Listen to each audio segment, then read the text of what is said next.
Ben moi, c'est certain que j'ai toujours aimé les sciences, mais je dirais que grâce à ce matériel-là, il se crée vraiment un engouement pour les sciences dans la classe. Puis autant là, c'est vraiment on partage cette passion-là avec les élèves. Ben moi, je partage cette passion-là avec les élèves et les élèves me le redonnent aussi. C'est vraiment là dans les deux sens. Là. Comme les expériences qu'ils font sont la réalité, ben ça va sortir des quatre murs de la classe. Les élèves, ils continuent à se questionner là-dessus. Ils arrivent à la maison, ils questionnent leurs parents. J'ai vu des élèves qui commençaient déjà là, à construire des bateaux avec leurs parents, à faire des tests. Ensuite, ben ils vont ramener ça à l'école pour en parler aux autres, nous partager les découvertes qu'ils ont faites durant la fin de semaine, ou ils vont apporter des livres sur le sujet. On voit que les élèves là sont vraiment engagés. Là. Donc, ils s'en rappellent, ils viennent m'en parler là, plusieurs années plus tard. Donc, nous, on se dit que c'est une des preuves que les concepts ont été bien acquis, sont capables d'en parler, de l'expliquer. Et je crois que ça les prépare vraiment bien pour le secondaire.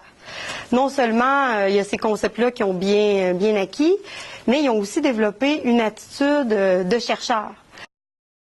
Les élèves construisent ensemble leur savoir.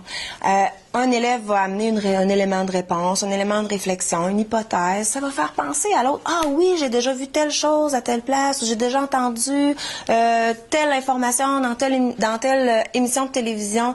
Donc, ensemble, les élèves vont construire des hypothèses, vont aller les vérifier, vont être capables de faire de nouvelles hypothèses, de valider. Alors, ils vont aller beaucoup plus loin. Ce qu'on remarque aussi en le faisant en classe, c'est que les élèves sont beaucoup moins stressés. En travaillant par questionnement comme ça, par hypothèse, alors l'élève qui n'est pas sûr d'avoir la bonne réponse est pas stressé de dire sa réponse parce qu'on va faire un bout de chemin avec ça. On va dire pourquoi ça pourrait être la bonne réponse, pourquoi ça ne l'est pas. On va essayer de trouver des explications. Donc, qu'on ait la bonne ou la mauvaise réponse, il n'y en a pas de problème.